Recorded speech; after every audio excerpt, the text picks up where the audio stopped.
Welcome back. Mastek is on our radar. The company reported a steady quarter in Q3 with a top-line growth of 1.5%. The company's margins came in at 17%, which compares with 16.1% on a quarter-on-quarter basis. Now, we're now joined by the management of the company, Mr. Hiral Chandrana, on the show now. Thank you very much for joining in. First, if you could tell us the contribution of the acquisition BizAnalytica in the current quarter.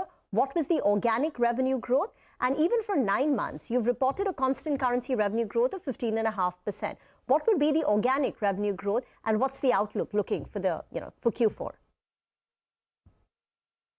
Absolutely. Thanks for having me.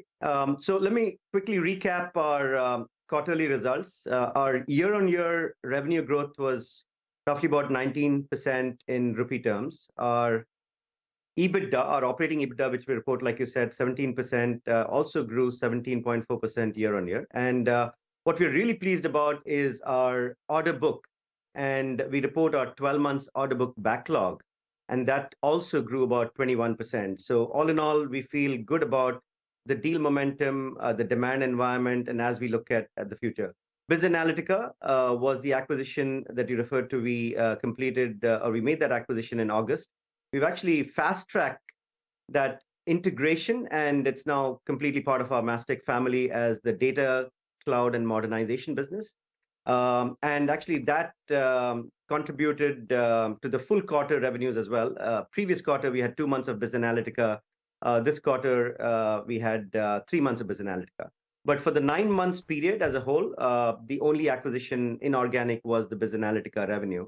And so that's the 2.5 million from the previous quarter, and then the 4-odd million from this quarter. So that's as far as Q3 is concerned. As we look ahead, there's a few kind of interesting dynamics happening in the industry. As you know, cost is still a concern for customers. But what we are seeing more and more is that many of our clients are breaking down their initiatives into more short-term initiatives, in some cases, smaller programs, right? They're waiting to see how Gen AI, some of the disruption, will impact future applications. So that's one trend. In our particular business, we do a lot of business, as you know, with the UK public sector. They spend about 12 to 13 billion on central government, on the health, as well as on defense. That's our sweet spot. So the critical national infrastructure that we support continues to be resilient. But what we are most excited about is the whole data play. As companies have figured out, looking at Gen AI use cases, what they've realized that it's going to be a combination of data, ML, and AI. And to create large language models, the data plumbing and foundation is going to be critical. So the BizAnalytica amplification for our data cloud business with Snowflake and Databricks forms a strong foundation for some of those programs where data is moving to the cloud. So all in all, we're fairly pleased with where we are. It was a furlough quarter, so obviously seasonally weak for the industry. But as we look at Q4, which is the coming quarter here, we're looking good in terms of continuing our growth momentum. Okay, it's good to see that the deal momentum continues and the demand trends are positive. But I wanted to understand about the margins a little bit, Mr. Chandrana. You had guided for margins between that 17 to 19% band. Are you on track to doing that? And is there visibility of continued margin expansion from here? Yeah, so Sonia, we given that band of 17 to 19%, like you rightly said, and we feel comfortable in that band. Last quarter was a little bit of an aberration with the wage hikes. Some of the other companies did not do the wage hikes. We wanted to stay with that commitment for our employees. But yeah, we have touched 17% this quarter. It's based on strong operational levers and leverage. So we continue to make operating model transformation changes to simplify, automate our internal systems and processes as well. As we look at the future, we're fairly confident of continuing to increase that margin profile, but we still like that band of 17 to 19% so that it allows us enough to invest in our new solutions as well as capabilities, but more importantly, in our accounts.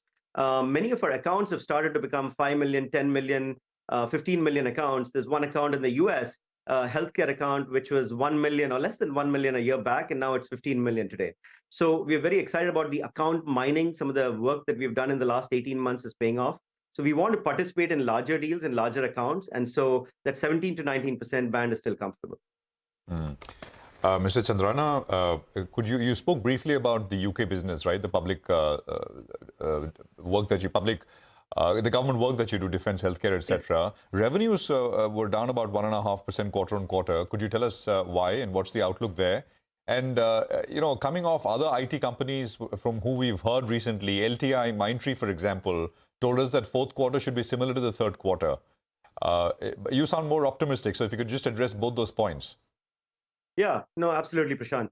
So we also have a currency play here, first of all, right? So the GBP to kind of US dollars is one factor there. The Q3 is a furlough quarter for both UK and US, as you know.